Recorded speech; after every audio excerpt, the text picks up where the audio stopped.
Bienvenue à ce webinaire intitulé Vers des quartiers et zones d'activité à forte intégration d'énergie renouvelable en Bretagne et en Pays de la Loire. L'objectif de ce webinaire est de faire un retour sur une mission qui a été réalisée par l'association Smile en 2023, qui s'est déployée sur 4 quartiers. Je vais présenter les objectifs de cette mission en introduction et on laissera la parole ensuite aux porteurs de projets, donc des communes, des aménageurs, une communauté de communes, Cholet Agglomération, qui vous présenteront l'état d'avancement de leur démarche. Le programme, vous le voyez, donc une introduction qui permettra aussi aux personnes de se connecter au fur et à mesure pour qu'on ait la totalité des participants prévus. 4 sites qui viendront présenter effectivement l'état d'avancement de leur démarche. Donc le quartier du Pourprio sur la commune d'Elvin, le quartier des Confluences sur la commune de Chabannes. Donc on commencera effectivement par la Bretagne avec 2 quartiers plutôt à thématique habitat, dominante habitat. Et ensuite, nous irons en Loire-Atlantique pour un focus sur les zones d'activité économique. Et nous commencerons alors d'abord par le Bois Fleuri, le parc d'activité de Bois Fleuri à la Chevrolière, avant de s'arrêter à Cholet Agglomération. En introduction, pour ceux qui nous rejoignent, je voulais vous présenter qui nous étions, Smile. Donc Smile, c'est un acronyme qui veut dire Smart Ideas to Link Energies, le réseau de l'Ouest dédié au système énergétique intelligent. Et donc, en quelques mots, qui nous sommes? Nous sommes une association, loi 1901, un écosystème Bretagne-Pays de la Loire qui vise à fédérer un ensemble d'acteurs autour des questions des nouveaux systèmes énergétiques qui visent à intégrer davantage d'énergie renouvelable, à maîtriser les consommations énergétiques, à s'adapter à l'évolution des usages tels que les mobilités décarbonées, la mobilité électrique, ce qui font partie des thématiques sur lesquelles nous intervenons. Donc un écosystème qui réunit une cinquantaine de membres en 2023. Donc les régions, Bretagne, Pays de la Loire, qui sont nos membres fondateurs et encore les présidents et vice-présidents de notre association, l'ADEME, les opérateurs de réseau, côté électrique et gaz, donc RTE, Enedis, GRT Gaz et GRDF, les territoires acteurs de la transition, donc au sein desquels je regroupe les collectivités territoriales, des syndicats d'énergie, qui sont des acteurs clés sur la gestion des réseaux énergétiques.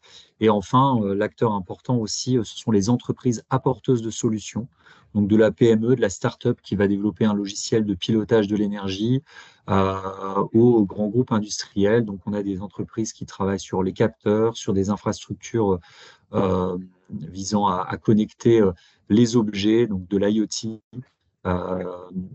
du stockage stationnaire, par exemple, pour apporter de la flexibilité au pilotage de l'énergie. Nos objectifs, ils sont doubles. C'est accompagner d'une part la transition énergétique, donc les futures étapes qu'il nous faut franchir vers la neutralité carbone, et stimuler ces filières économiques d'avenir. Nos sujets, vous les voyez avec les quelques mots-clés qui sont indiqués en bleu, donc les circuits courts de l'énergie, l'autoconsommation. Je le disais, comment faciliter l'intégration des énergies renouvelables dans différents cas d'usage, qu'on soit à l'échelle d'un bâtiment, d'une industrie, dans une thématique de mobilité et tout type d'énergie confondue. Donc on parle d'électricité, de gaz renouvelable, de chaleur. Donc, quand on parle de système énergétique intelligent, on parle souvent aussi de système énergétique piloté. L'enjeu est bien comment adapter le pilotage de nos systèmes énergétiques à ces nouvelles énergies, aux nouvelles conditions de déployer les énergies renouvelables et à ces nouveaux usages. Comment on agit sur ces sujets-là? Et dans ce cadre-là, notre objectif, c'est de faciliter l'émergence de projets démonstrateurs. Toutes nos actions tournent autour de cet objectif-là, avec un leitmotiv qui est démontré, partagé, répliqué. On a 3 modes d'action pour guider notre travail. Le premier, c'est se connaître, faire connaître les sujets, les acteurs qui y travaillent, les projets qui se déploient sur le territoire. Donc, on organise à ce titre-là des événements, des rencontres, des webinaires comme aujourd'hui. Le deuxième, c'est appuyer les membres de notre réseau dans l'émergence de nouveaux projets, qu'il s'agisse d'un territoire, d'un porteur de projet qui veut déployer un projet, ou d'une entreprise qui a une solution et qui cherche justement un site d'expérimentation pour le déployer. Et enfin, c'est un cadre collectif pour réunir des membres autour de sujets communs. Je pense à la flexibilité énergétique, donc comment adapter, piloter nos consommations en face d'énergies renouvelables qui demandent de la flexibilité. Par exemple, quand on doit s'adapter à l'intermittence de la production photovoltaïque, la variabilité de la production éolienne ou les risques de congestion sur le réseau de gaz lorsqu'on a des baisses de consommation en face d'une injection de biogaz renouvelable qui doit être, elle, plus constante. Donc voilà, c'est comment on travaille collectivement sur ces sujets, donc à travers des groupes de travail, des démarches partenariales qu'on souhaite engager. L'association est soutenue par ses membres, hein, cotisants adhérents, et par 3 partenaires financiers dont vous voyez les logos sur cette slide, donc la région Bretagne, la région Pays de la Loire et l'ADEME. L'objectif de la mission Tremplin, qui a été lancée en 2023, c'était d'identifier des nouveaux sites, justement, où pourraient se déployer demain des projets exemplaires sur ce sujet d'une meilleure intégration des énergies renouvelables et des nouveaux usages de l'énergie. Et donc, on a souhaité lancer un appel à manifestation d'intérêt à l'attention de collectivités, d'aménageurs, de promoteurs, plutôt en phase amont, donc en charge de l'aménagement d'un quartier. On le verra, il y a 3 situations sur 4 où on est vraiment avant la création d'un quartier d'habitat ou d'une zone d'activité économique. Donc un appel à manifestation d'intérêt que nous avons lancé il y a environ un an. Voilà, à l'attention de différents sites. On avait eu 15 candidatures à l'époque. Peut-être que certains des candidats sont également parmi nous aujourd'hui. Et on avait retenu 4 sites pilotes à qui on a offert une mission d'assistance qui a été réalisée par le groupement de bureaux d'études. Donc vous voyez les logos en bas. Et j'ai vu qu'il y avait certaines personnes qui étaient connectées, qui pourront éventuellement répondre à des questions. Donc je ne vais pas reciter les 4 sites, ils pourront se présenter lors de chacun de leurs interventions, mais 4 sites où des enjeux, en tout cas d'intégration d'énergie, étaient déjà identifiés, à la fois côté photovoltaïque et côté chaleur renouvelable en tout cas. Donc voilà, c'est une étude, une mission qui s'est déroulée sur la période de mi-2023, le deuxième semestre 2023 jusqu'au premier trimestre 2024.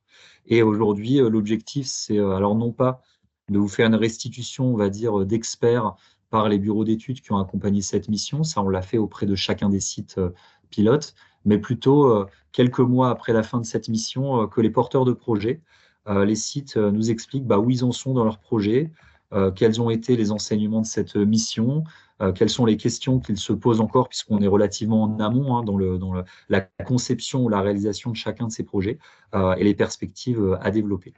Voilà, je ne vais pas aller plus loin dans cette introduction.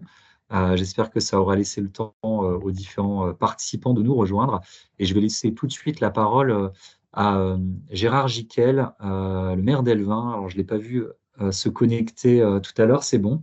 On me fait signe que c'est bon. Et Pierre Bénard, directeur de programme à Terravia, pour nous donner leur premier témoignage sur l'aménagement du quartier du Pourprio.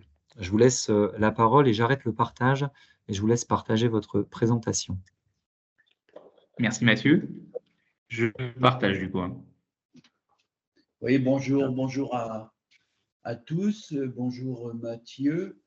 Désolé, j'ai manqué le tout début de votre introduction, mais j'y suis.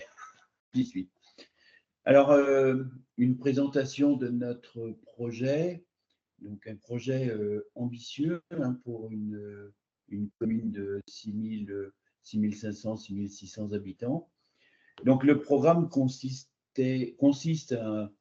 à l'urbanisation d'une dent creuse, d'une grosse dent creuse quand même, de 9 hectares à peu près, hein, qu'on appellera le Pourprio, dont le PLU a fixé les orientations d'aménagement et de programmation.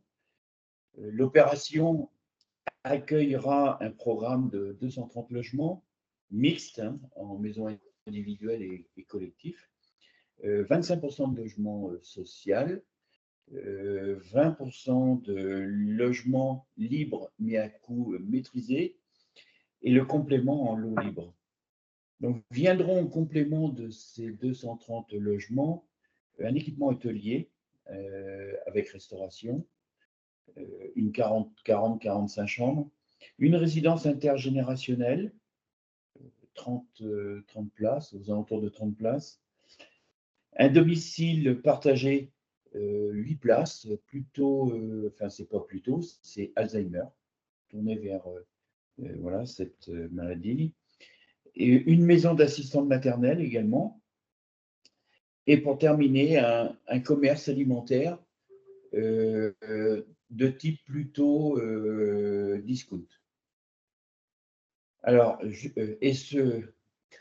juste une précision pour ce magasin voilà, alimentaire, c'est une consultation citoyenne que nous allons réaliser, donc ce seront nos habitants, nos citoyens qui choisiront l'enseigne. Donc ce programme, d'emblée, hein, nous souhaitions proposer un quartier de grande qualité environnementale et paysagère. Dès la consultation, nous avons imposé de garder les arbres, les haies. Concernant tous les besoins énergétiques, tout de suite, nous avons envisagé une production d'énergie renouvelable. Alors, d'emblée, nous sommes allés plutôt vers le photovoltaïque, avec un projet aussi d'autoconsommation collective. Hein, voilà. Donc, c'est à ce moment-là qu'on a candidaté voilà, avec Smile avec la mission Tremplin, hein, ce que vous avez rappelé, monsieur, tout à l'heure. Smile donc, nous accompagne en proposant d'abord un diagnostic, hein, qui vise à créer et dimensionner un réseau énergétique performant, et puis performant et intelligent. Donc voilà, au profil d'énergie renouvelable, hein, qui favorise aussi la limitation des gaz à effet de serre, d'autoconsommation, d'autonomie énergétique, et puis d'être tout simplement moins dépendant des réseaux classiques. Alors, l'étude lancée, on ne s'est pas cantonné qu'au photovoltaïque. Il y a eu aussi divers scénarios qui ont été approchés ou explorés.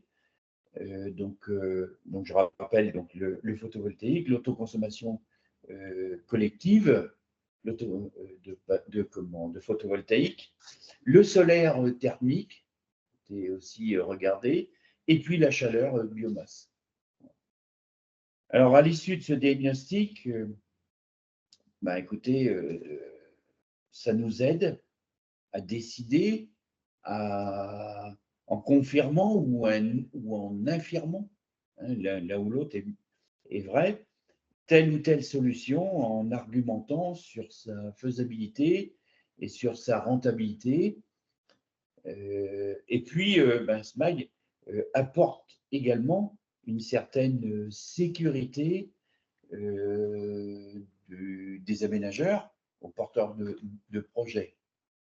Voilà en quelques mots ce que je peux dire sur cette opération, tout en rappelant donc notre ambition environnementale. Voilà.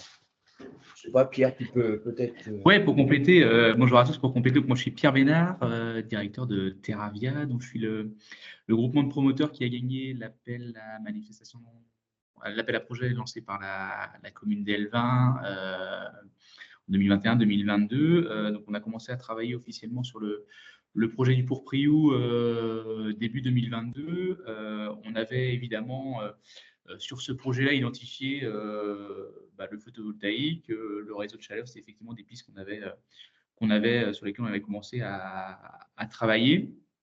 Au cours des premiers, donc on travaille en comité de pilotage, hein, donc autour de la table est présent donc les différents porteurs de projets, le Morbihan Van Agglomération et puis les élus elvinois, entre autres, et nos différents bureaux d'études. Et effectivement, on a vu cet appel à manifestation d'intérêt de Smile et nous, ça collait effectivement plutôt bien avec nos questions. Donc, on a pu croiser avec les bureaux d'études qui accompagnaient Smile et les nôtres les informations, les scénarios envisageables. Et en parallèle du montage de l'opération, on a pu confronter un peu les idées, les scénarios.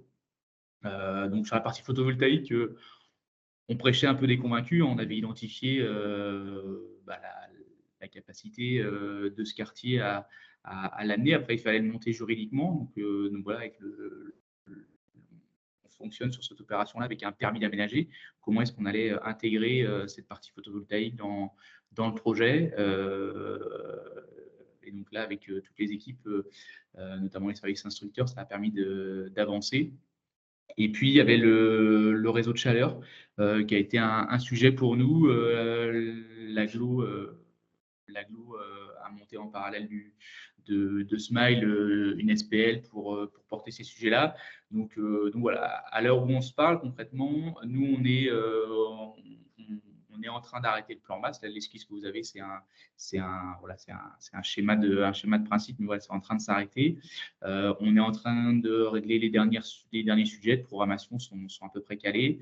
On a une présentation publique à la population à l'été pour un dépôt sur ce créneau-là aussi. L'intérêt de Smile sur ce créneau-là, c'est que le timing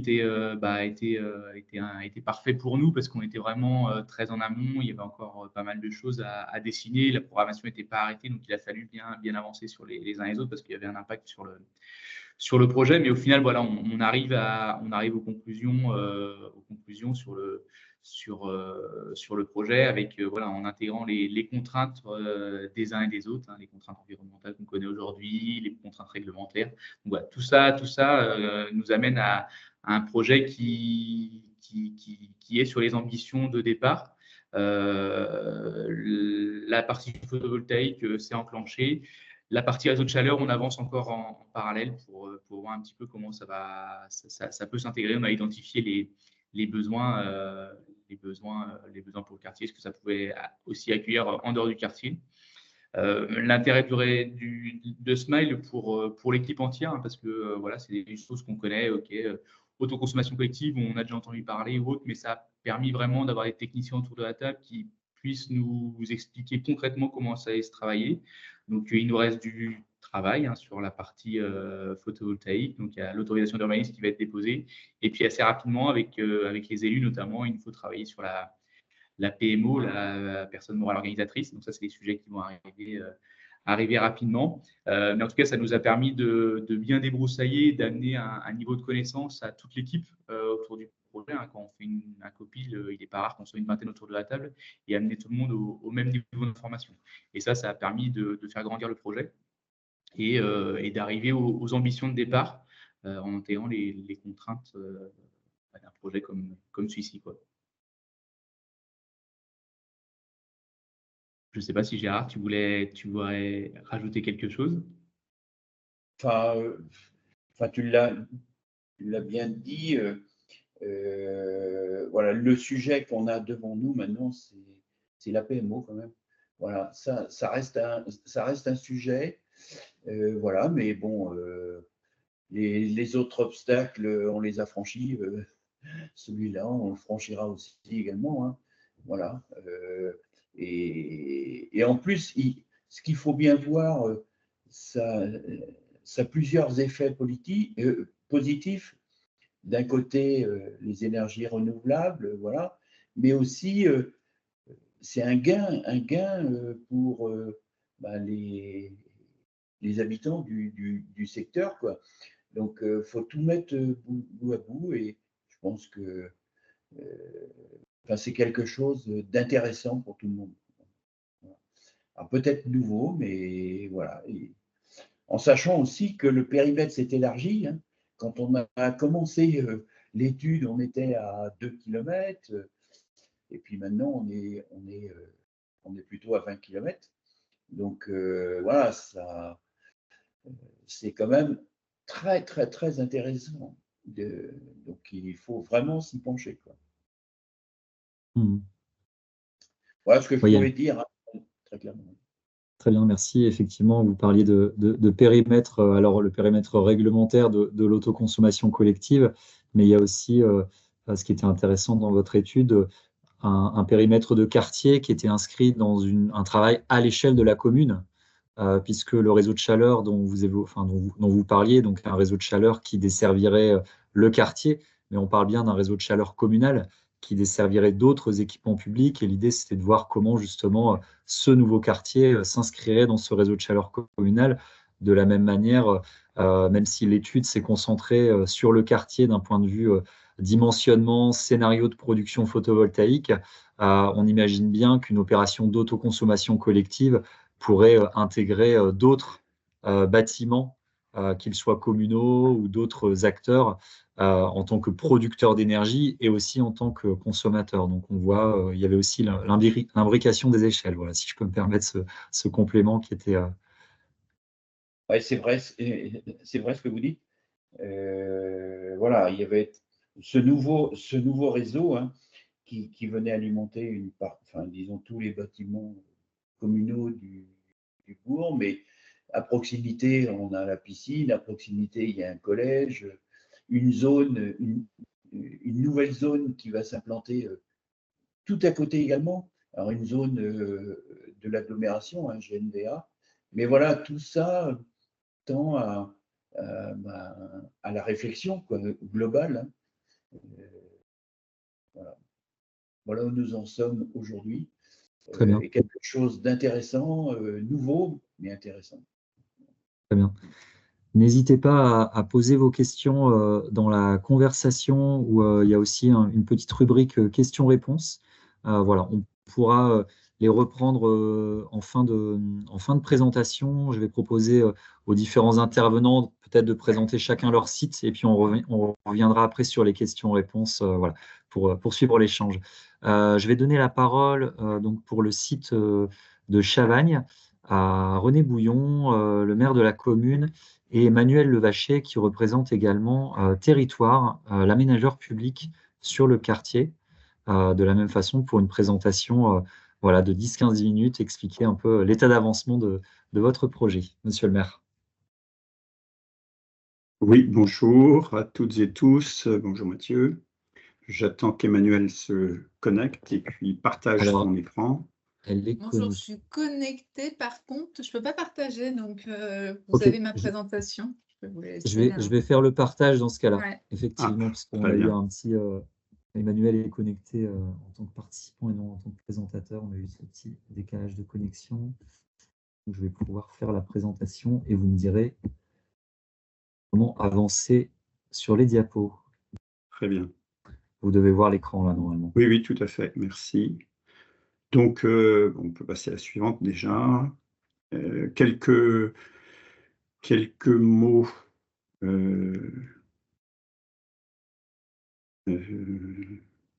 Oui. Ah, je n'ai pas exactement. Voilà. Donc, quelques mots pour présenter d'abord donc Chavagne. Chavagne, commune de 4500, 4600 habitants appartenant à la métropole de Rennes.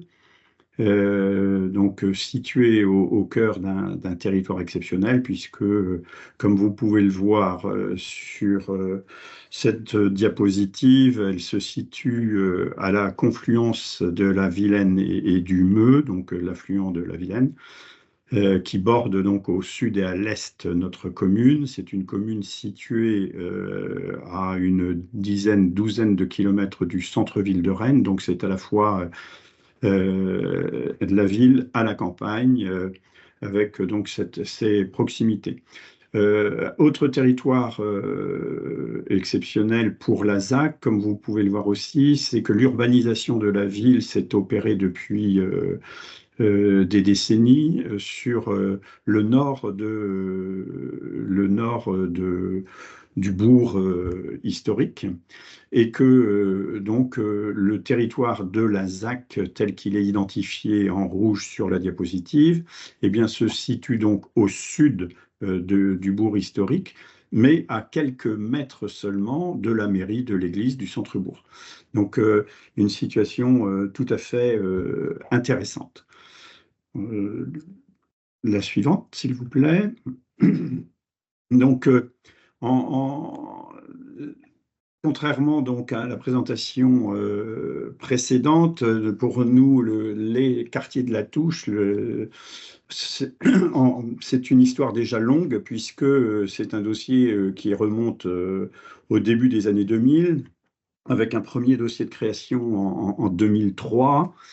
Puis, il a connu une histoire un peu mouvementée avec des recours devant la Cour administrative de Nantes, avec une annulation du dossier de création. Il a fallu reprendre ce dossier en 2009. Donc, vous voyez, entre 2003 et 2009, 6 ans se sont écoulés sans que rien ne se passe. Puis le dossier de réalisation et l'étude d'impact ont été effectués en 2009, ce qui a permis ensuite de lancer véritablement ce quartier, donc de plusieurs années un peu perdues. Alors, c'est un quartier, c'est une ZAC, pardon, qui avait été conçue comme un écoquartier, donc dès sa conception, avec une démarche environnementale affirmée. Et on le voit, la démarche ADOU, qui avait été retenue dès 2005. Donc, ça se traduit par une recherche de densité, par des bâtiments économes, par un travail très affiné, notamment sur la gestion des eaux pluviales, sur la question des mobilités, et puis, et notamment aussi sur la question du stationnement. Donc, c'est donc un quartier qui a toujours eu une ambition environnementale très affirmée. Donc, ces premiers éléments que je viens de présenter, on les a concrétisés dans les premiers quartiers qui sont déjà réalisés aujourd'hui, comme vous le voyez. Aujourd'hui, sur les 36 hectares urbanisables, il y en a 18 qui sont urbanisés en 2 quartiers. Le quartier proprement dit appelé de la Touche et un autre quartier qui s'appelle le Haut-Colombier. On verra sur la situation. La ZAC prévoit 1050 logements et sur les 1050, eh bien, en gros, nous sommes à la moitié. Donc, pour notre aménageur, donc l'aménageur retenu avait été la SEM Territoire et Développement, qui a donc eu une première concession qui est venue à terme en 2017, et donc nous avons renouvelé ensuite en intégrant la SPL, Société publique locale d'aménagement, territoire public, et donc notre chargé d'opération, Emmanuel Levaché, va me remplacer dans les diapositives futures. On peut poursuivre si vous voulez bien. Merci, Voilà, monsieur donc on retrouve les 3 quartiers que je viens d'indiquer. Le premier quartier qui a été réalisé, c'est le quartier de la Touche, puisque la ferme de la Touche s'y tenait. 460 logements. Il est quasi achevé aujourd'hui. Il est situé à l'est donc de la ZAC. Ensuite, nous avons aménagé le quartier qui se trouve à l'ouest, c'est-à-dire le Haut-Colombier, avec 160 logements. Et puis, nous arrivons maintenant au quartier central que nous avons appelé quartier des Confluences. Évidemment, en rappel avec la confluence de la Villanée du Meux, mais aussi puisqu'il est à la confluence des 2 autres quartiers, et aussi parce qu'il est à la confluence entre les nouveaux quartiers et les quartiers plus historiques de la commune. On peut continuer. Voilà. Et Voilà. donc, voilà sur le quartier, donc maintenant, des confluences. Nous avons, donc, je viens de le préciser, une ambition sur le caractère environnemental de notre ZAC, que nous avons mis en œuvre systématiquement, que nous accentuons même, notamment, je l'ai dit par exemple, par le stationnement, avec du stationnement en déporté. Donc sur le premier quartier, il était entièrement en déporté. J'envoie Mathieu. Dans le deuxième quartier, Bon, je on l'envoie à avait ce moment-là. pris en compte un certain nombre d'éléments et de remarques et de Alors, difficultés attendez, je vous où l'envoie on au avait groupe, fait un je mix. retrouve pas Mathieu. Oui, je fais ça tout de suite. J'entends quelqu'un parler. Alors attendez, ouais. Coupez votre micro si Merci vous bien. n'êtes À plus tard. si vous n'êtes pas en présentation. Merci. Bon, allez-y, monsieur le maire, ça Non, devrait mais je aller. crois par contre, il n'y a plus Après, la l'écran. présentation est partie, oui. La Ah présentation oui, a c'est parce disparu. que effectivement, hop, je pouvais pas en même temps revenir. Voilà.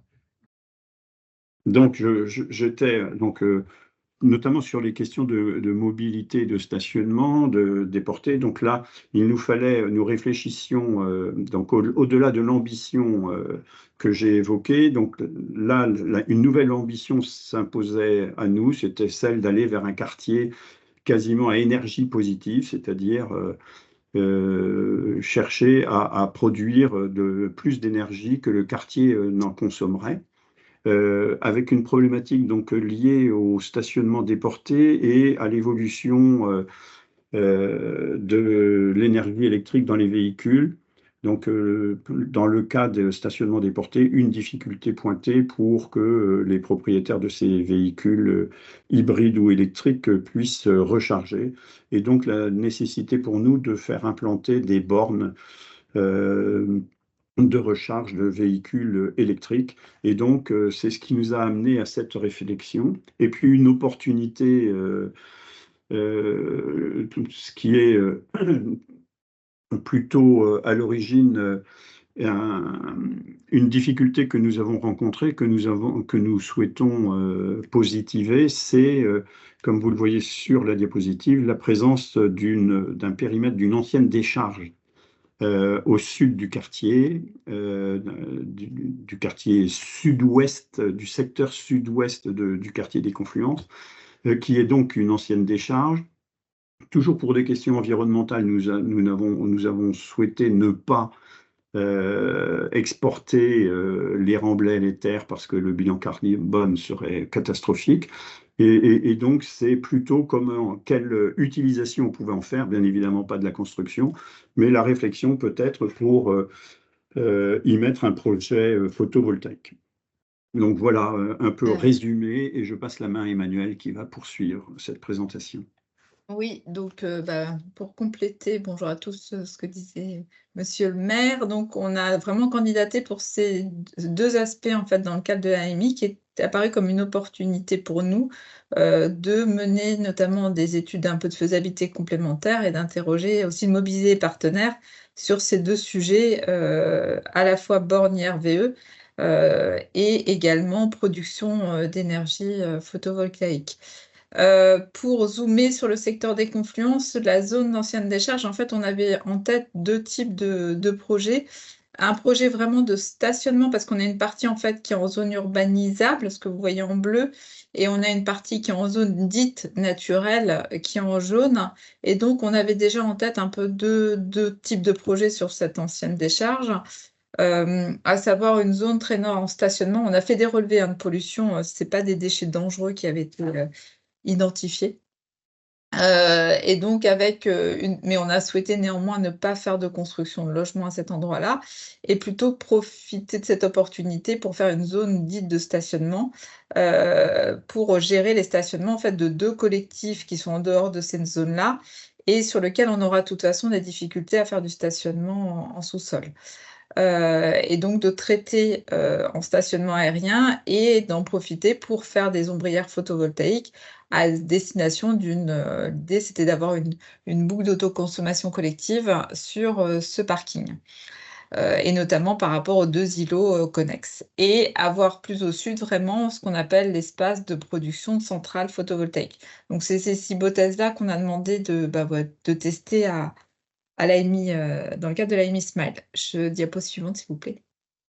Donc, premier sujet, vraiment la problématique de solarisation sur le secteur sud-ouest de Confluence. Diapo suivante.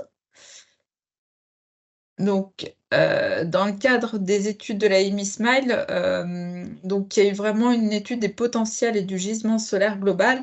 Ça a été traité sur Confluence à la fois sur ces zones de parking ou zones d'anciennes décharges à vocation de centrale, mais également, ça allait un petit peu plus loin parce qu'on s'est dit, c'était proposé d'étudier aussi les potentielles toitures des projets collectifs, ce que ça pourrait également produire en termes d'énergie. Donc, diapo suivante. Le résultat, la synthèse, on a imaginé ça pour le coup en deux phases.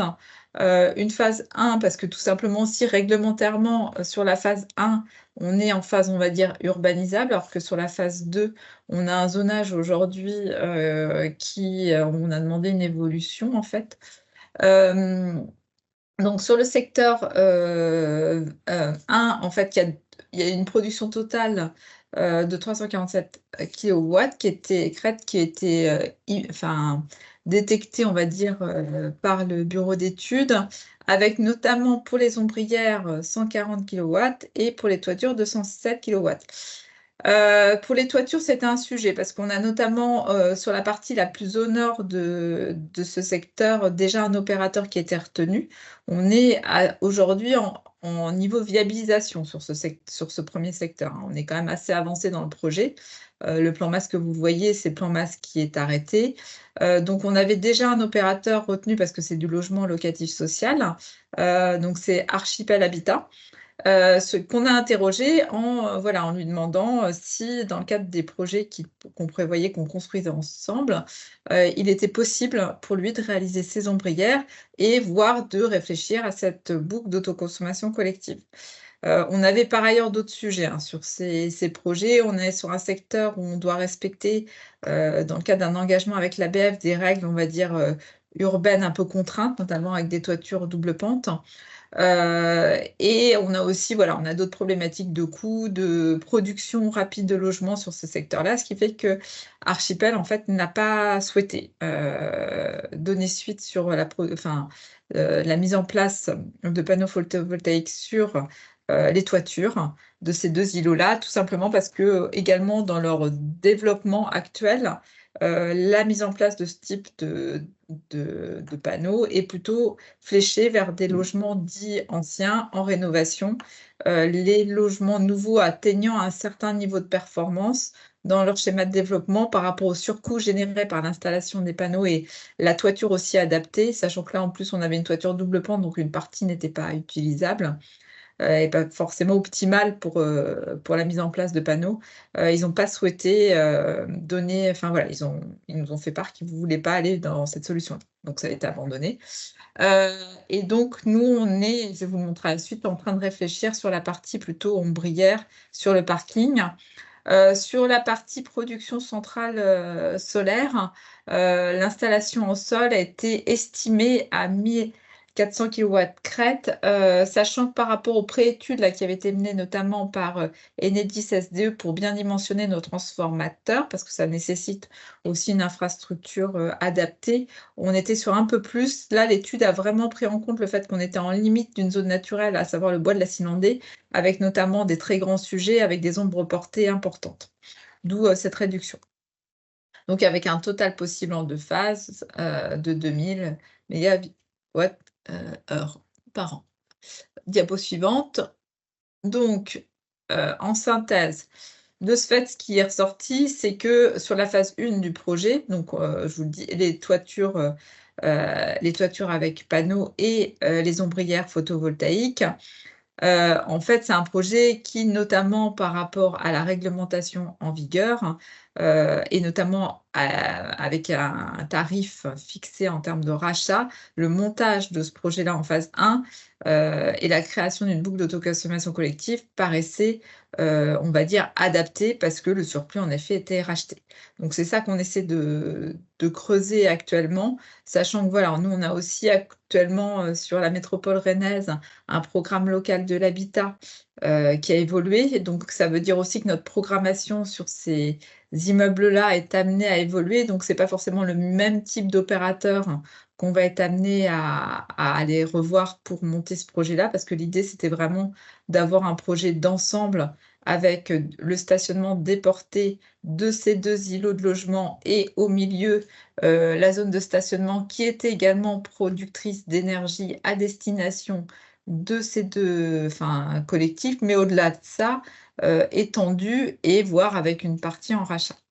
Et la phase 2 du projet, le souci qu'on avait déjà identifié, mais qui a été confirmé dans le cas de l'étude, à savoir que comme on dépasse 500 kW crème, on n'est pas éligible à ce dispositif. Et c'est là où c'est la difficulté, c'est que pour le montage financier de type de projet, comme il n'y a pas de garantie de rachat, on est sur des investissements lourds où il est compliqué en fait de monter l'investissement. Donc, il y avait deux options donc, pour le coup qui s'offraient, soit une absorption totale de la production, et là, ça veut dire mobiliser des consommateurs à l'échelle de la ZAC, mais surtout aussi au-delà, parce que, en fait, comme on est sur une zone d'habitat où on a finalement quelques équipements, on a une école ici, mais qui a son propre mode de chauffage aujourd'hui, on est aujourd'hui avec surtout du logement, donc pas forcément avec des consommations en journée.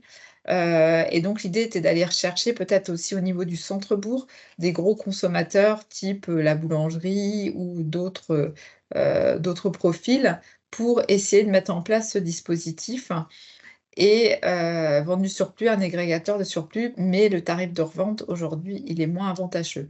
Donc ce projet-là a été vu comme plus complexe à monter. Nous, diapo suivante, s'il vous plaît. Pour poursuivre ces études, on s'est rapproché de SDE et de Energive, justement pour voir avec eux sur l'opportunité de cette boucle locale d'autoconsommation et comment on pouvait éventuellement monter ce projet participatif, voire l'étendre à d'autres sites de la collectivité. Parce que c'est ça aussi qui est ressorti de l'étude, c'est que notre périmètre finalement par rapport à ces boucles d'autoconsommation collective était sûrement un peu restreint et qu'il y avait sûrement d'autres sites de la collectivité qui pouvaient être amenés aussi à être producteurs d'énergie. Diapo suivante.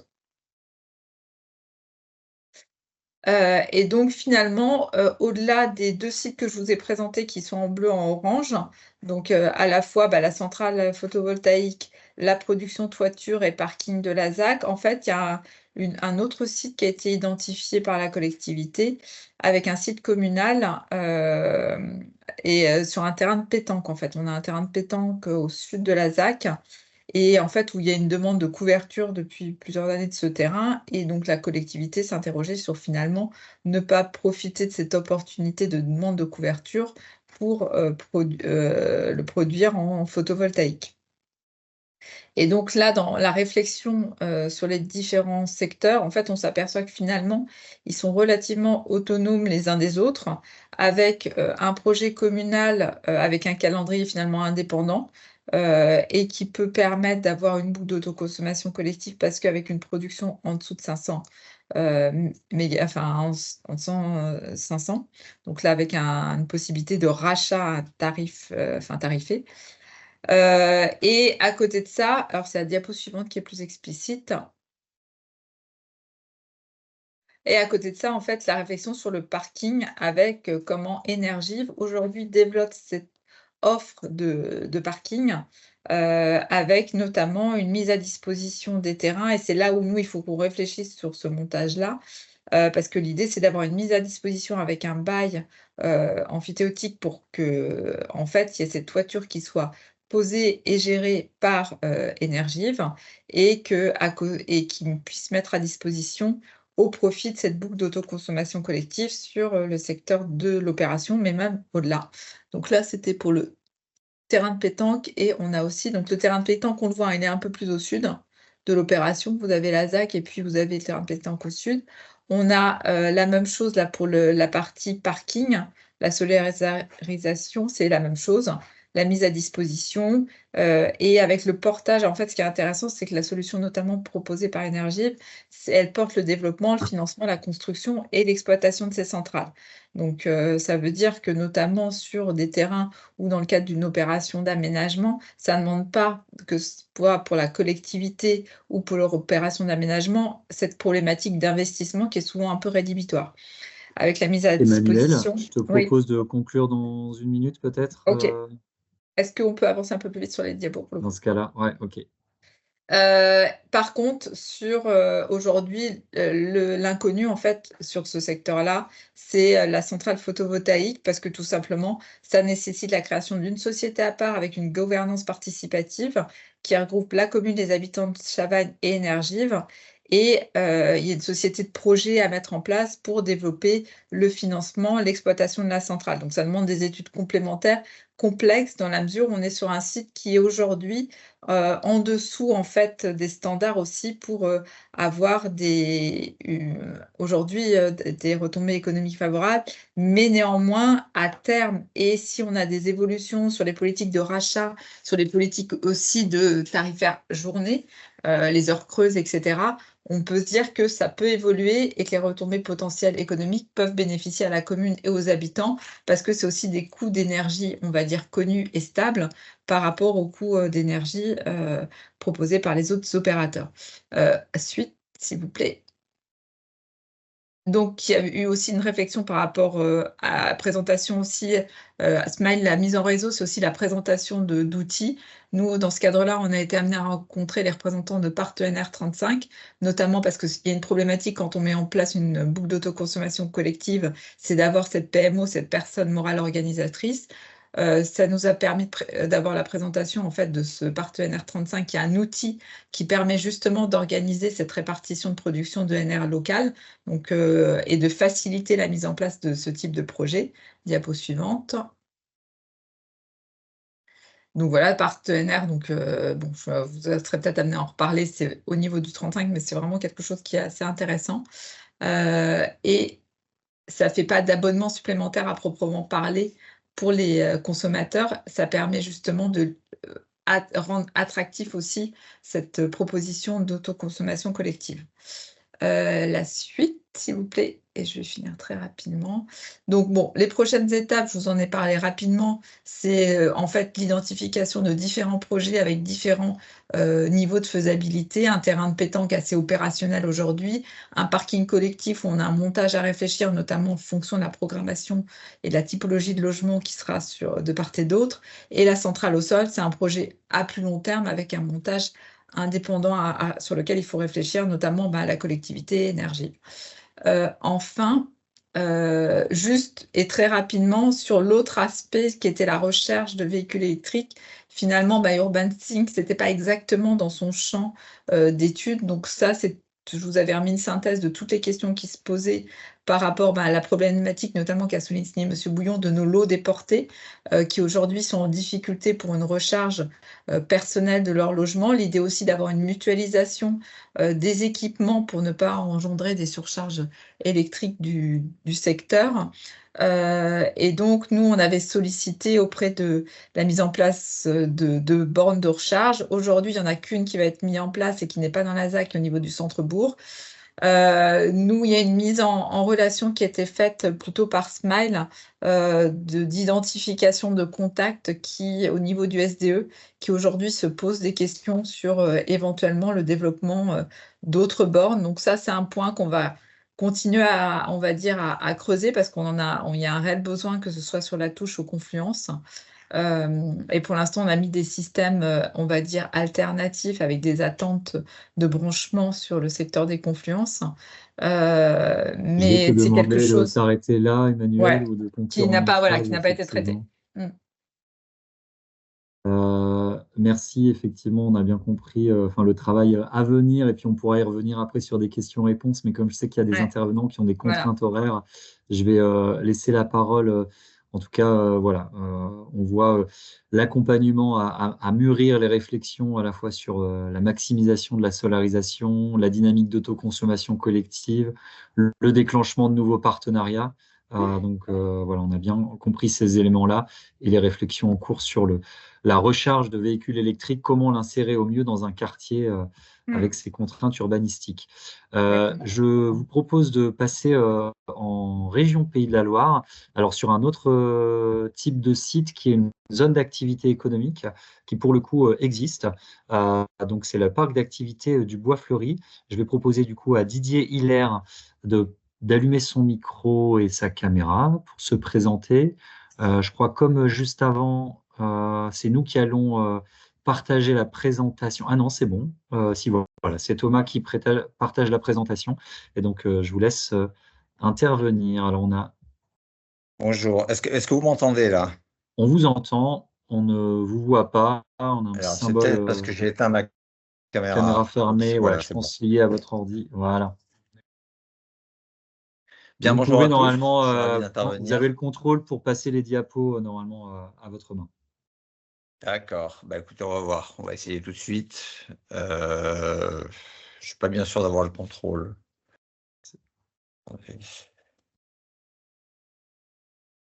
On voit votre souris bouger, essayez de cliquer pour hop. Je vais peut-être Bon, être obligé de vous demander on va le faire. une assistance. Bien, donc comme je disais, je suis ravi d'intervenir. Je suis Didier Hilaire, je suis le responsable. Ah, je crois que ça fonctionne, mais avec un peu de latence, oui. Alors attendez. Je pense que ce serait mieux que vous preniez le contrôle parce que il doit y avoir un décalage de plusieurs secondes, voire presque une minute. Bon, s'il y a moyen de revenir sur la diapo numéro 1, ce serait bien. Voilà, c'est parfait. Donc, je suis responsable sécurité environnement d'un service, dans un service au sein donc d'une entreprise qui est implantée au sud de l'agglomération nantaise. On va dire que dans le cadre de notre démarche responsabilité sociétale, on a engagé il y a une dizaine d'années effectivement une action à destination des dirigeants du parc d'activités dans lequel est implanté le site de production. Et donc cette association, bon, on connaît une série effectivement de petites aventures, de belles histoires. Donc on en a écrit quelques-unes. Je ne sais pas s'il y a moyen de passer sur la diapo suivante, mais très rapidement, pour vous donner quelques éléments de contexte, hein, l'association regroupe une dizaine d'adhérents. Le parc d'activité est un petit parc d'activité, hein, c'est un parc d'activité assez ancien. Et voilà, on a eu l'occasion effectivement d'engager un certain nombre de programmes. Alors, le premier, ça a été effectivement de travailler sur un système mutualisé de gestion des déchets qui fonctionne de manière bien optimisée aujourd'hui. Ce qu'il faut bien avoir aussi en tête, c'est que sur ce parc d'activités, bon, on a Armor qui est une grosse entreprise, hein, puisqu'on est plus de 600 salariés. Et ensuite, tout autour, c'est un tissu de PME, voire de TPE, enfin plutôt de TPE même, qui ont des effectifs relativement moins importants, hein, entre 10 et 50 salariés. Donc, gestion mutualisée des déchets, ça a été effectivement un des premiers programmes qui nous a mis en selle. On a enchaîné derrière sur un diagnostic énergétique dans l'idée effectivement d'engager une action en termes de sobriété. Alors ça, c'était en 2015, hein, donc on était encore très très loin effectivement du contexte d'aujourd'hui, mais on pressentait effectivement qu'il y aurait un coup à jouer dans ce domaine. Et ça, c'est vérifié. On a fait un travail également sur la mobilité. Et la mise en place également de voies douces. Donc ça a été plus effectivement avec la Comcom. Et enfin, donc le dernier programme qui a été engagé en 2018, qui nous a mobilisé pas mal de temps, enfin pendant moins de 3 ans, c'était un projet effectivement qui visait à développer la biodiversité locale et inscrire notre parc d'activités dans les continuités écologiques du territoire. Donc, voilà, à travers toutes ces aventures, on a tissé, on va dire, un certain climat de confiance. Et c'est vrai que on a quelques adhérents, on peut passer à la diapo suivante, qui sont un peu inquiétés, je dirais, de la hausse du coût de l'énergie. Et donc, assez naturellement, on a voulu effectivement en savoir un petit peu plus. Bon, au-delà de ça, on a effectivement le contexte de la guerre en Ukraine qui laissait imaginer que ça pouvait effectivement se maintenir, je dirais, dans le temps, hein, cette augmentation du coût de l'énergie. Donc voilà, l'idée, ça a été de se dire que ce sujet pouvait effectivement être une nouvelle occasion, effectivement, d'avancer ensemble pour essayer d'identifier des solutions basées, je dirais, sur les relations interpersonnelles entre les différents sites d'un parc d'activité. On peut passer à la diapo suivante. Donc, enfin, peut-être juste pour redonner quelques éléments, effectivement, liés à la géographie des lieux. Donc, nous, on est situé à la Chevrolière, hein. C'est un des parcs d'activités de la Chevrolière. C'est un petit parc d'activités, bon, qui avait vu le jour dans les années 70. Euh, et, et donc aujourd'hui, comme je vous le disais, donc on a 12 adhérents dans l'association. Il faut savoir que sur l'ensemble du parc d'activités comporte 15 entreprises. Donc on peut considérer qu'on a la quasi-majorité des dirigeants autour de la table. Donc l'enjeu, c'était effectivement d'aller vers un mode d'autoconsommation électrique avec des sources, comme on l'a vu tout à l'heure, hein, qui seraient soit implantées en toiture ou façade, soit assurées donc par des ombrières. Et bon, on reste effectivement sur du photovoltaïque. On peut passer à la diapo suivante.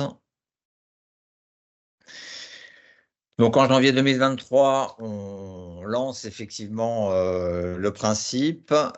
L'idée, c'était effectivement de comprendre un petit peu ce principe de photovoltaïque combiné avec de l'autoconsommation collective. Et on a eu un certain nombre de on a eu des premiers contacts avec Atlanson et TO44, devenu SEM44 depuis. De juin 2023 à janvier 2024, on a avancé donc sur le sujet avec le concours effectivement, dans le cadre effectivement du programme Smile. Donc on était effectivement heureux d'être sélectionné parce que ça a été effectivement pour nous un bon moyen de se mettre en selle sur le sujet et d'engager l'ensemble des acteurs, parce que c'est vrai qu'une des particularités, c'est que voilà, on est 10 autour de la table, donc 10-12 autour de la table, donc il faut arriver effectivement à embarquer ce collectif pour acquérir un minimum d'expertise sur le sujet et pouvoir prendre des décisions derrière. Et donc là, actuellement, on est en recherche, enfin un peu plus qu'en recherche, puisque on a déjà lancé un certain nombre d'appels d'offres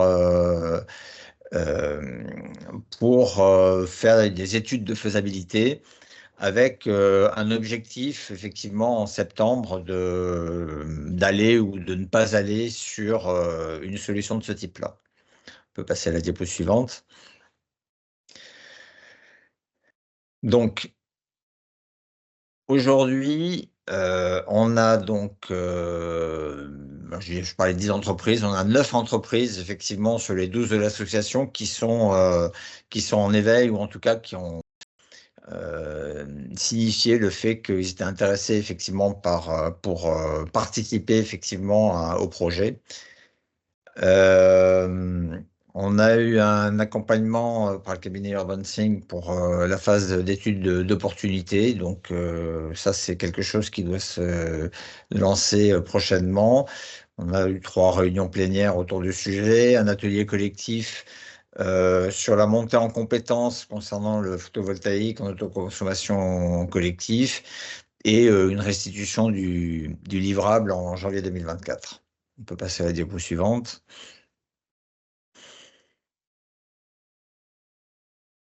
Donc voilà, en élément de restitution, on a donc pu estimer les besoins des consommateurs en électricité. Donc, comme vous voyez, Armor est un mastodonte, hein. On est un très gros consommateur d'électricité avec 24 000 MWh par an. Après, on a effectivement un certain nombre d'entreprises qui ont des niveaux de consommation très modestes, on va dire. Et on a aussi parmi ces entreprises, mais aussi par ailleurs des entreprises qui ont des potentiels effectivement de production. On va voir ça par la suite. Donc le potentiel maximum d'autoconsommation, il est estimé à 5200 MW par an. Et sans Armor, on n'est plus qu'à 600 MWh par an. On peut passer à la diapo suivante. Voilà, donc sur les éléments de synthèse qui nous ont été donnés, donc les consommations, donc on est à 28 000 MWh par an. L'évaluation des potentiels, donc on a 3 scénarios. Un scénario juste toiture avec 4000 m² de surface, on serait à 780 kWh crête. Un scénario 2 qui serait donc sur des ombrières, donc là on serait à 1160, ce qui nous fait un total de 1940 kWh crête. Et on a un troisième scénario. Alors bon, là effectivement, on a parmi nos adhérents un adhérent qui est un peu difficile effectivement à capter. Alors la bonne nouvelle, c'est qu'entre-temps, on a réussi à trouver dans son équipe le bon interlocuteur, mais c'est vrai que voilà, on avait projeté, sachant que cet adhérent ne s'était pas présenté aux différents rendez-vous qu'on avait organisés, un adhérent qui effectivement pouvait implanter effectivement des ombrières sur un de ces bâtiments. Et là, donc, on avait effectivement un surplus de 1000 kWh crête, ce qui nous fait en gros un total de 2900 si on considère les 3 scénarios. On peut passer, alors. Ouais, et donc, ouais, bon, avançons. En synthèse, pardon. En synthèse, donc, ce qui nous est proposé, c'est que chacun puisse autoconsommer sa production. Donc, s'il y a un surplus, l'idée, c'est effectivement de renvoyer sur Armor, qui sera toujours en mesure de pouvoir consommer quel que soit le moment de l'année, puisqu'on a un site qui tourne en plus H24, 7 jours sur 7. Bon, le gain, effectivement, pour les entreprises productrices, c'est de l'autoconsommation de leur propre production. Donc, bon, on réduit l'empreinte carbone, on réduit les coûts. C'est l'optimisation du prix de revente, c'est-à-dire que s'ils ont un surplus, forcément le prix de la revente est plus élevé qu'à travers le réseau. Et bon, le gain pour Armor, c'est l'autoconsommation de sa propre production, certes, mais c'est surtout consommation de surplus de la boucle, optimisation du prix d'achat. Donc le prix d'achat est peut-être un peu plus faible que le fournisseur d'énergie. Bon, et accessoirement, c'est aussi de jouer son rôle aussi d'animateur, je dirais, sur ce sujet-là, et donc de provoquer une mise en mouvement au sein des différentes TPE présentes sur le parc d'activité. Voilà. Donc l'idée, c'est de solliciter donc un seul intégrateur pour l'installation de toutes les boucles, de manière à optimiser les coûts, et on étudie la possibilité de tiers investissements, mais ça, c'est peut-être bon, c'est à l'étude. On peut passer à la diapo suivante.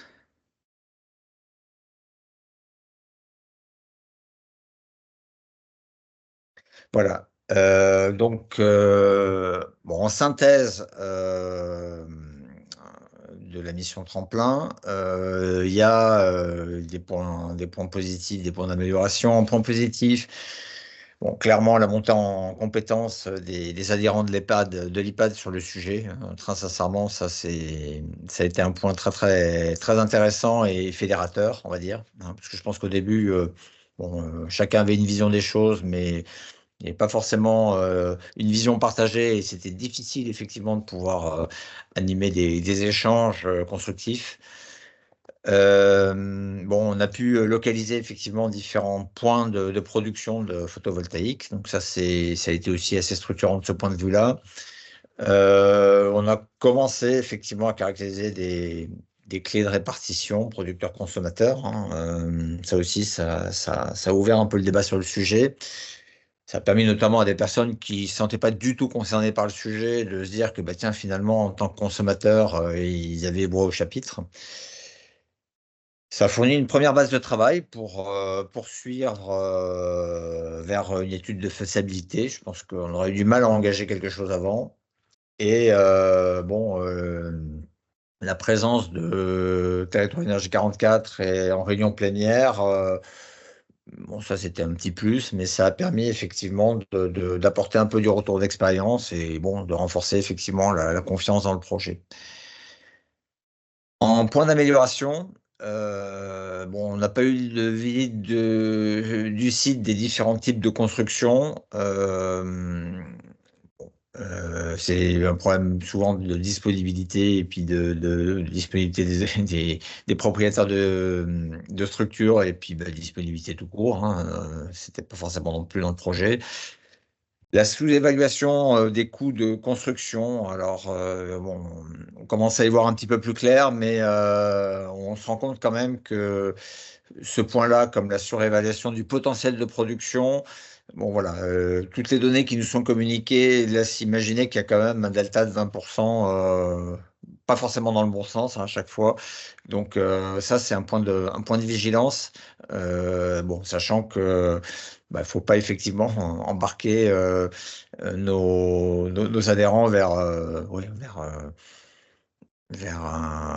comment dire, un résultat qui serait pas au niveau, quoi. Et bon, manque de connaissances de bureau d'études sur l'organisation d'une PMO. Bon, après, ça s'est fait effectivement derrière, mais effectivement, il y a eu au niveau des bureaux d'études, bon, il a fallu effectivement qu'on fasse un peu fonctionner nos réseaux pour avoir effectivement des éléments de réponse sur ce volet qui conditionne quand même pas mal la suite du dossier. On peut passer à la diapo suivante. Donc, on a fait un petit...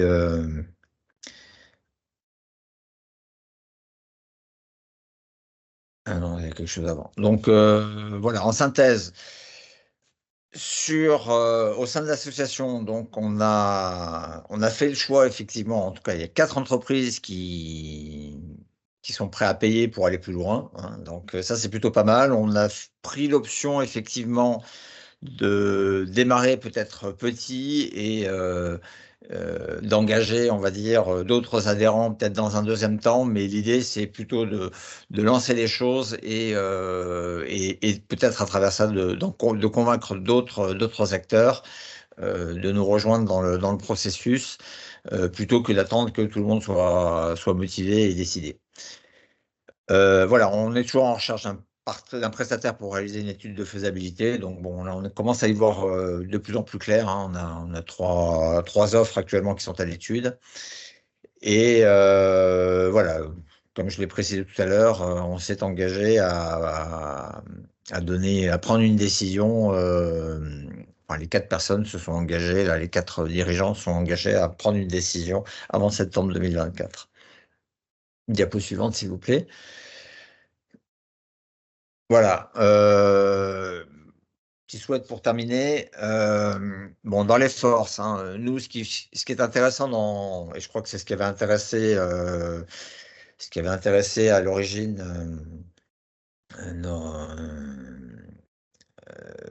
Smart Grid, c'est qu'effectivement, on est un collectif d'adhérents relativement mobilisés et engagés sur ce sujet-là. Donc ça, c'est assez intéressant. Bon, l'association a déjà fait la démonstration qu'elle était capable d'engager des projets d'envergure et de les faire aboutir. Donc ça, c'est aussi une force pour nous. On a de bonnes relations et des contacts réguliers avec les acteurs publics, notamment au Grand Lieu Communauté et le PETR. Bon, on a la possibilité effectivement de se faire accompagner par des acteurs reconnus. En faiblesse, bon, on a peu de foncier, ou en tout cas du foncier qui est compliqué à exploiter pour la mise en place de photovoltaïque hors toiture. Disparité des besoins en électricité, alors bon, c'est une faiblesse, ça peut être une force, mais en tout cas, c'est vrai que bon, on voit bien qu'il y a une grosse disparité dans le domaine. Complexité des démarches administratives et de structures de gestion. Bon, ça, je pense que c'est pour tout le monde pareil. En quelques secondes, là, Ça y est, j'ai dernière fini. phrase dédiée. Ok, très bien. Ok. C'est sur cette dernière Bon. slide. Ok, voilà. Très bien. Merci en tout cas pour ces éléments. Je note aussi les suggestions d'amélioration pour la suite, même si effectivement on était dans un cadre d'études d'opportunité, on ne pouvait pas aller très loin dans la faisabilité, les coûts de renforcement de structure. Enfin, en tout cas, ce n'était pas la mission du bureau d'études, mais et en tout cas, on reste à disposition pour avancer, notamment l'identification de partenaires sur la PMO, même si je crois que les choses avancent également de votre côté. Ravi de voir que ça se concrétise pour plusieurs entreprises du collectif. Je donne la parole à Charlotte Beau qui va nous expliquer la démarche conduite par Cholet Agglomération sur la zone d'activité de la Bergerie 6. Très bien, bonjour à tous. Alors, à mon tour de faire le partage de mon écran. Hop. Et je me mets en plein écran. Donc voilà, bonjour à tous. Donc oui, Charlotte Beau, je suis le responsable du service aménagement de zone à Cholet Agglomération, dans la direction du développement économique. Et effectivement, on a été lauréat de la mission tremplin de l'AMI proposée par Smile Smart Grids. Et je vais vous faire un petit retour d'expérience. Alors, simplement des petits éléments de contexte. Cholet Agglomération, on est assez éloigné des territoires bretons. On est vraiment en limite de Nouvelle-Aquitaine, à la frontière entre le Maine-et-Loire, la Vendée et les Deux-Sèvres. C'est une agglomération d'un peu plus de 100 000 habitants, très active sur le plan économique. C'est un chiffre assez frappant, mais on est le deuxième bassin industriel du Pays de la Loire après le bassin Nantes-Saint-Nazaire. C'est donc une communauté d'agglomération de 26 communes, un peu partagée en deux parties. On a une partie très rurale à l'est du territoire et beaucoup plus urbaine sur l'ouest du territoire, avec la ville-centre qui pèse plus de la moitié de la population de l'agglomération. Donc, je me suis rendu compte qu'il n'y a pas de carte après. Je vais vous parler de la zone d'activité de la Bergerie qui se situe sur la commune de la Séguinière, qui est juste à côté en fait, de Cholet, agglomération, le long de l'axe structurant, qui est la RN 249, qui fait le lien entre Nantes et Poitiers notamment. Quelques éléments de contexte. Donc, ce qui nous a amené à cette mission tremplin, c'est avant tout la sensibilité. Ça a été évoqué par monsieur Hilaire juste avant. Le monde économique qui a été considérablement secoué par la crise de l'énergie et la guerre en Ukraine. Voilà, on a eu des entreprises en difficulté considérable. Toutes, en tout cas, ont été très saisies par ces enjeux-là et ça a été assez évident que c'était le rôle de la collectivité que d'essayer de trouver des solutions, d'accompagner les entreprises pour trouver des solutions face à ce problème bon, on savait que le prix de l'énergie allait monter, mais des problèmes géopolitiques comme ça qu'on n'a absolument pas la main, ça on ne l'avait pas forcément vu venir. Et aujourd'hui, on n'est pas capable de le voir venir non plus dans les années à venir, donc c'est un vrai sujet qu'on a saisi à l'échelle locale. Un autre élément de contexte, c'est les objectifs de décarbonation qu'ont les entreprises, que tout le monde connaît aujourd'hui, et on sent qu'il y a du répondant du côté du monde entrepreneurial. Voilà, il y a un vrai besoin de faire plus propre, plus vert. Deuxième élément de contexte, c'est qu'on a des projets de création et d'extension de zones d'activité économique. C'est une réponse évidente à cette économie très dynamique qu'on a sur le territoire choletais. Et ces projets de création de zones, non pas qu'on faisait mal avant, mais on a envie de faire mieux, en tout cas, d'être plus exemplaire et le plus attractif possible. Et en réponse à ces objectifs de décarbonation des entreprises, être plus attractif, c'est aussi avoir des réponses sur le plan environnemental. L'énergie en fait partie. Un troisième enjeu, c'est l'acculturation nécessaire des élus et des services au vocabulaire de la transition énergétique. On a des objectifs qui sont affichés, qui sont très ambitieux, qu'on peut revoir, je pense, sur différents territoires, mais sur Cholet Agglomération, en 2050, on a l'intention d'avoir une autonomie énergétique à hauteur de 90,5%. On en est très loin aujourd'hui. Et ça implique nécessairement un panel de solutions qui est très varié. Alors, pour certains, c'est plutôt maîtrisé dans le vocabulaire des services et des élus. Quand on parle de boucle d'autoconsommation collective, de réseau de chaleur, en tout cas de valorisation d'une chaleur industrielle, le vocabulaire est moins maîtrisé dans la collectivité. Donc il y avait un nécessaire besoin de remettre à plat le vocabulaire de chacun. C'est la base pour pouvoir faire naître n'importe quel projet de toute façon. Et un dernier objectif, c'est qu'on a un niveau de structuration des réseaux d'entreprises qui est très hétérogène en fonction des zones économiques qu'on peut avoir sur le territoire. Et on a saisi un peu ce projet comme une façon de faire parler un petit peu plus ces entreprises entre elles à l'échelle d'une zone qui est celle de la bergerie et pouvoir faire naître des projets collectifs. Et je suis très heureux de voir le projet qui a été présenté juste avant, de voir des réseaux d'entreprises aussi importants que celui-ci. C'est quelque chose qui donne envie et qu'on essaie de mettre en œuvre sur le territoire du Choletais. Alors, une diapositive suivante, voilà, donc une petite vue aérienne, je passe très vite sur la zone d'activité de la bergerie. Donc la zone d'activité de la bergerie, elle existe déjà. Il y a un projet d'extension qui est plutôt sur le premier plan ici. Donc on a une zone d'activité qui est une partie qui est très ancienne, une partie beaucoup plus récente, avec des acteurs, des artisans, des industries petites et moyennes. Donc voilà, une activité économique assez classique. On a un projet d'extension donc de 26 hectares où on a une double réflexion, c'est la mise en place d'un réseau de chaleur. On a la présence d'un industriel à proximité, qui n'est pas sur la zone, hein, mais qui est à proximité, qui a un outil industriel qui nécessite de la chaleur. Et il y a une chaleur fatale qui résulte de ce process industriel qui est très importante et qui permettrait d'alimenter en chaleur d'autres process industriels éventuellement, ou à minima en tout cas du chauffage de locaux. Et le développement de l'autoconsommation collective qu'on souhaitait étudier dans le cadre de cette mission tremplin, avec une approche vraiment fondamentalement multi-énergie voilà, sur ce projet. Je vais faire la présentation en deux niveaux, d'abord sur le réseau de chaleur, puis ensuite sur l'autoconsommation collective. Donc sur le réseau de chaleur, comme je le disais, on a la présence d'un gisement d'énergie durable et décarbonée. Ça, il est présent, il est déjà là. C'est une force véritable.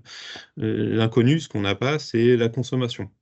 On crée une zone, on ne sait pas encore quelles entreprises on va accueillir dessus, même si on a quelques prospects, et on ne sait pas comment est-ce que le bilan économique d'un réseau de chaleur peut fonctionner.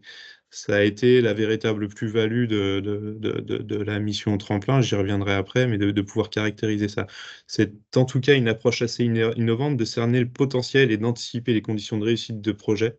Une approche classique qui serait plutôt de partir des besoins de consommation pour monter un projet de chaudière et mettre en place un réseau de chaleur. Là, on inverse un petit peu la réflexion. Et voilà, c'est quelque chose d'assez innovant et on prend acte de cette approche. Maintenant, les conclusions, je ne vais pas rentrer dans le détail hein, des études qui ont été menées, mais les conclusions, elles portent essentiellement sur deux difficultés qui ont été identifiées. C'est d'abord un problème de rentabilité du réseau.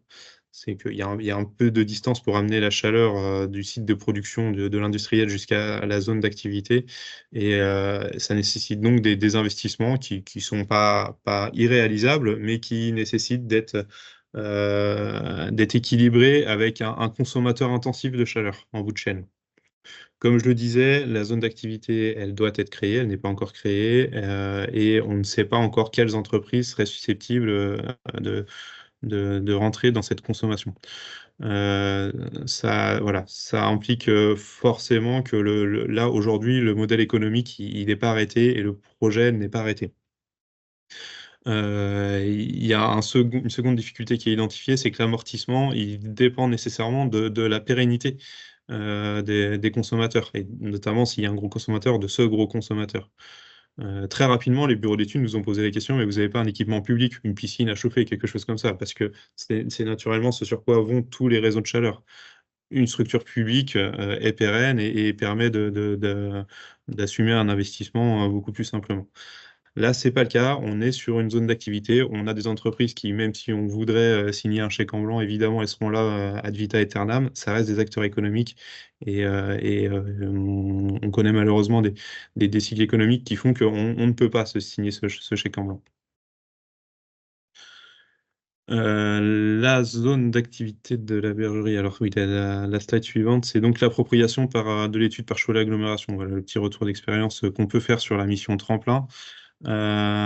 C'est donc déjà que dans notre démarche de prospection des entreprises qu'on va accueillir sur la zone, tout de suite, on s'est orienté pour chercher des entreprises qui vont être des consommateurs intensifs de chaleur pour faire fonctionner un bilan économique. Voilà. Aujourd'hui, on a quelques pistes, mais rien de très sérieux et de très acté. Et on ne sait pas si on va pouvoir le faire, ce réseau de chaleur.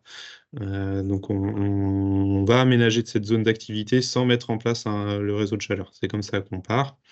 On prévoit néanmoins dans notre plan d'aménagement, dans les études techniques, des passages qui sont suffisants pour laisser passer un réseau de chaleur dans l'avenir de la zone. Voilà. On prévoit l'avenir, on espère le mieux, mais bon, si ça vient pas, on n'aura pas investi un gros billet pour rien. C'est surtout ça la réflexion qu'on a. Le deuxième sujet, évidemment, c'est l'interrogation sur le portage sécurisé de l'investissement. C'est-à-dire que même si on trouve un gros consommateur, une entreprise qui consomme beaucoup de chaleur, reposer tout le modèle économique sur cette entreprise, c'est risqué. Et le portage de l'investissement se pose avec potentiellement, et là, c'est un point d'interrogation, ce n'est absolument pas une réponse, le positionnement d'un acteur public pour assumer ce portage de l'investissement.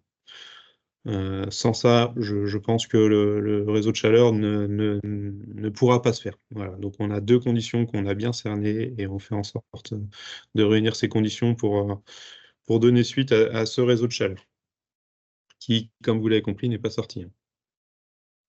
Le deuxième volet, c'est donc l'autoconsommation collective. Et là, on a élargi la réflexion sur recommandation très judicieuse de Smile et de l'équipe de bureau d'études. On a élargi la réflexion non pas à l'extension de la zone qui est en pointillé au nord, je ne sais pas si vous voyez mon curseur, mais voilà, qui est au nord. On l'a élargi à la zone d'activité existante. Parce que là, on a déjà de la consommation, on a très peu de production. Voilà, c'est des zones, des entreprises plutôt anciennes qui n'ont pas été soumises à la réglementation qu'on a aujourd'hui, mais qui ont des potentiels effectivement d'implantation de panneaux photovoltaïques plus ou moins importants et qui ont été justement estimés dans le cadre de cette étude.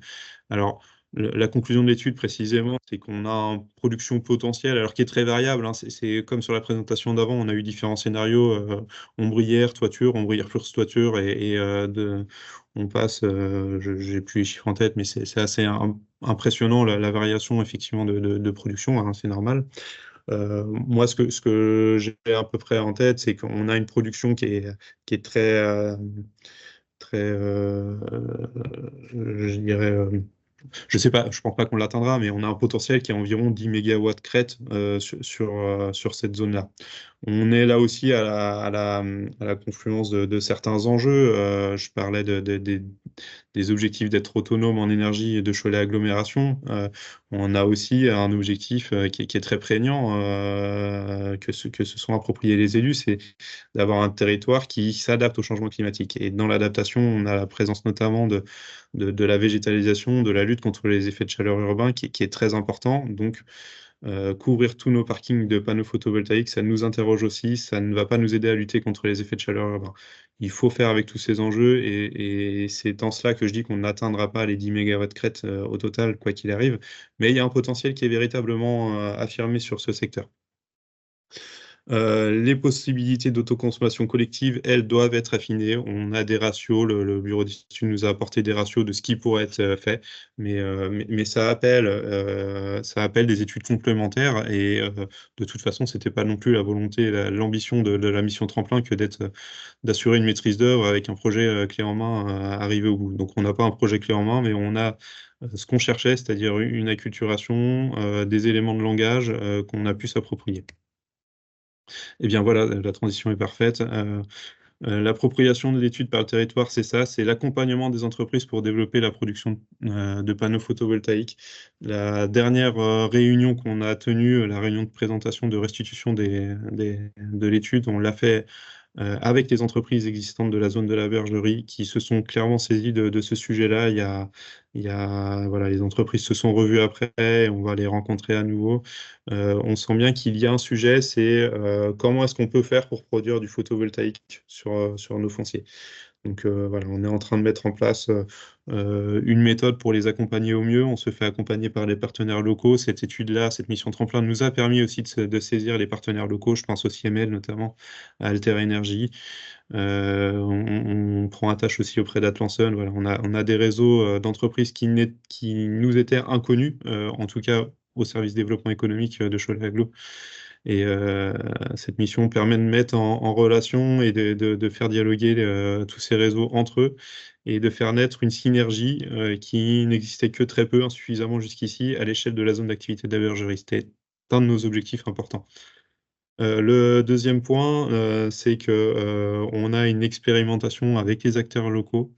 C'est ce qu'on va essayer de mettre en place pour mettre en place une boucle d'autoconsommation collective. On est vraiment en phase test sur la zone de la bergerie et on se dit que cette zone de la bergerie, c'est peut-être l'ensemble des zones d'activité du Choletais. Donc on est en train de s'interroger avec les acteurs locaux que j'ai cités avant sur comment est-ce qu'on peut mettre en place une personne morale organisatrice pour gérer une boucle d'autoconsommation collective, pour affiner les besoins, les capacités d'autoconsommation individuelle et collective et de faire tourner un business model qui est à peu près cohérent sur l'avenir et voilà, vendre le projet, maximiser la production et l'autoconsommation d'électricité sur place. Une deuxième partie de l'appropriation de l'étude par le territoire, c'est donc, mais je l'ai évoqué déjà, l'appropriation du vocabulaire de l'autoconsommation collective par les élus et les services et les entreprises qui sont convaincues de l'intérêt de ce projet-là. Voilà, on a vraiment un intérêt qui, même si les prix d'achat d'électricité sont redescendus aujourd'hui, les entreprises, je le rappelle, sont soumises aux tarifs déréglementés et à la volatilité des prix. Et les événements malheureux géopolitiques ont eu d'autres conséquences. Ça a été aussi le prix de l'énergie et des inquiétudes pour les entreprises. Aujourd'hui, le prix est bas, ça fonctionne plutôt bien. Demain, on ne sait pas. On a besoin en tout cas d'apporter une certaine souveraineté des entreprises sur leur appareil de production et sur leurs facteurs de production et dont l'énergie en fait partie. Et elles y voient un intérêt véritable en ce sens-là. Donc voilà, j'ai fini ma présentation. Je pense que j'ai pas fait trop long. J'ai essayé d'aller assez vite. Merci Charles pour cette présentation, effectivement, des enjeux de synthèse.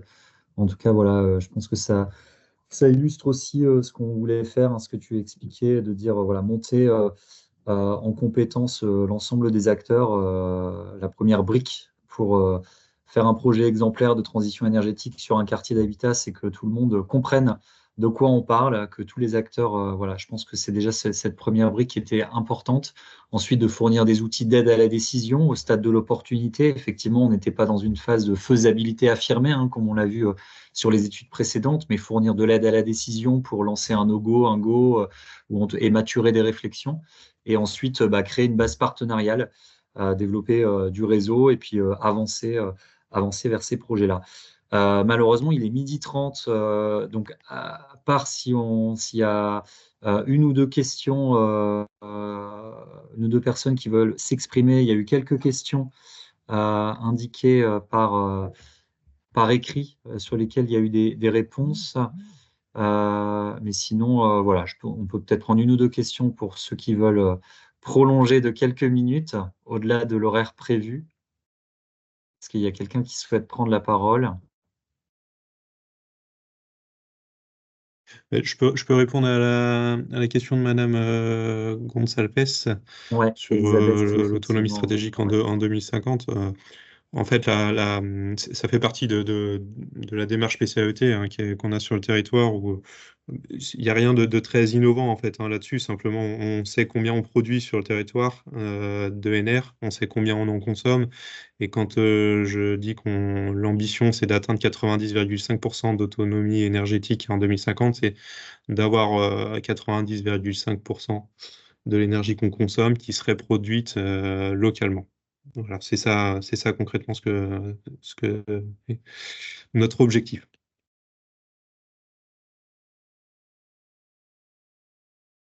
Merci pour ce complément. Est-ce qu'il y a une autre demande d'intervention, une question complémentaire? Effectivement. Oui, Pardon, Mathieu, excuse-moi. Elisabeth, vous voulez intervenir? Je ne vois pas qui intervient. Je vous laisse parler. Alors, je ne sais pas si c'est Elisabeth, moi c'est Claire. Ah, Claire, Ouais. vas-y. Non, mais peut-être j'ai coupé la parole à quelqu'un d'autre, donc je m'en excuse. Oui, j'avais posé quelques questions, donc j'ai eu un certain nombre de réponses. J'ai quand même une interrogation pour le premier projet, sur le portage envisagé sur le réseau de chaleur. Est-ce que du coup, c'est quelque chose qui serait envisagé au niveau de la commune ou en régie, ou est-ce que vous envisageriez une DSP? Bon, c'est peut-être trop tôt pour avoir ces réponses-là, mais Alors, il y a des éléments de réponse, peut-être au niveau de la Je peux répondre. commune. Ouais, avec Je peux répondre. Oui, Donc, bien sûr. on vient de créer une SPL à l'agglomération. Donc, c'est une possibilité. Voilà, on s'est laissé la possibilité à l'agglomération GMVA de porter ça. Voilà. Pour l'instant, nous en sommes là. La création est toute récente. Donc, on avance petit à petit.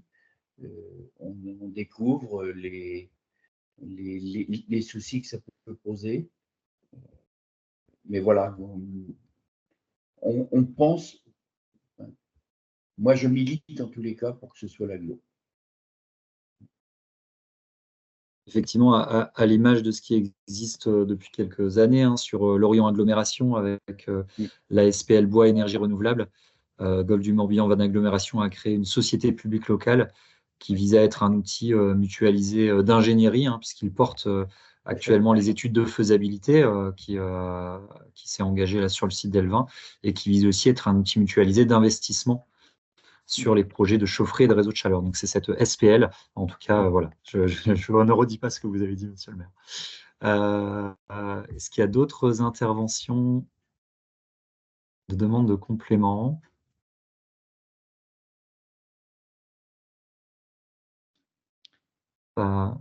Et juste Mathieu, en complément, il y avait une question sur la PMO d'Elvin. Là, donc oui, effectivement, c'est un sujet sur lequel on va se pencher à la rentrée, a priori, pour la constitution de cette PMO. La volonté de la ville d'Elvin, c'était aussi de pouvoir avoir un regard et voilà, voir un petit peu comment est-ce qu'on pouvait organiser cette PMO et qui rentrait dedans pour avoir une vue un peu générale et que la mairie puisse avoir aussi son mot à dire et puis gérer un petit peu les intérêts des élus vinois et de la collectivité par rapport à ça, quoi. Merci. Complément. Une dernière chance pour une dernière intervention avant que je conclue. Très bien. Eh bien, écoutez, merci beaucoup pour votre participation. Merci aux intervenants sur les 4 sites pour leur présentation. Je pense qu'il est clair voilà, sur le point d'avancement qu'on souhaitait faire, qui illustre effectivement ce qu'on souhaitait engager avec une mission tremplin. Comme son nom l'indique, c'était un tremplin pour voilà, donner de l'élan à des dynamiques sur des quartiers d'habitat, des zones d'activité. Il reste du travail pour concrétiser. Voilà, le réseau Smile est à votre écoute voilà, pour vos besoins, pour avancer sur le sujet. En tout cas, au niveau du réseau Smile, donc, cette initiative qui a été lancée en 2023, on est en train de réfléchir comment elle sera renouvelée, adaptée pour 2024. On souhaite toujours voilà, accompagner des nouveaux sites d'expérimentation de projets de systèmes énergétiques intelligents. Voilà, ça prendra une autre forme. Donc, voilà, des actualités à suivre très prochainement, je l'espère. Je vous souhaite une bonne journée à tous et à toutes et à votre disposition pour tout complément. merci, bonne journée. Au revoir. Bonne journée, merci. Merci, au revoir. Bonne journée, merci.